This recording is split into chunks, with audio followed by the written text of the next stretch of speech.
Okay, Dr. Reginald Salter, thanks so much for joining us to talk a little bit about your article, which is coming out, yours and your team's article, which is coming out in June.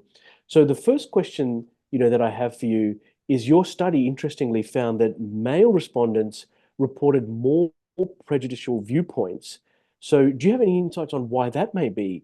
One reaction I had is it might simply be that men like me have more privilege in this world, and perhaps we're less sensitive to the needs of the underprivileged. But I wonder. Yeah, that definitely could be. Well, th first of all, thank you for allowing me. That definitely could be a factor, but there are other factors as well. I think geographically, depending on where a person is born and raised, that will have some effect on uh, how they feel, whether it's explicit or implicit. Um, and then there's also religion that plays a factor into all of that.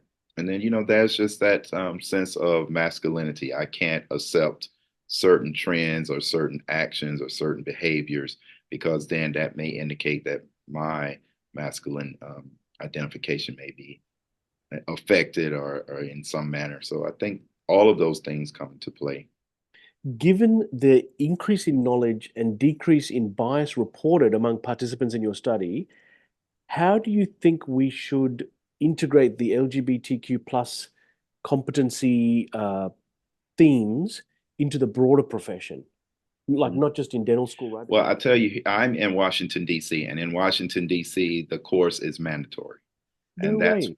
absolutely for licensure renewal and initial license is mandatory. But I also think that interprofessional collaboration, in a sense that if healthcare professionals are able to take this course in an integrated manner, and there's widespread discussion, so if I approach it from the oral healthcare perspective, and then connection with the general practitioner and the nurse. So So my question is, how do you envision the impact of this LGBTQ plus competency training on the long-term professional practices of these particular students once they enter our workforce? hmm Well, I think that one thing it exposes, even when I took the course and I did the survey for myself, it exposes some thoughts, some beliefs that I honestly didn't know that I had. Different things. When you see life from another person's lens, from look at their culture and their life and things that affect them, I think it affects the way that you approach that person, the way you approach your practice.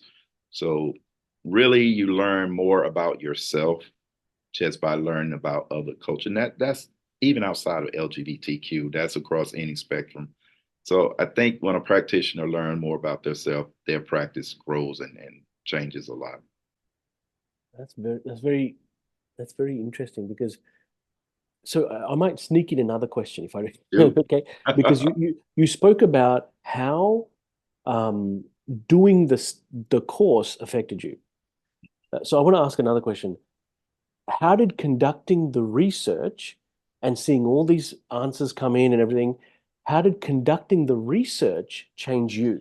Because when I looked at myself, I looked and said for myself, I don't discriminate. I treat everyone the same. But does that mean you treat everyone as they desire to be treated? So it made me really look and think about inclusivity from a different perspective.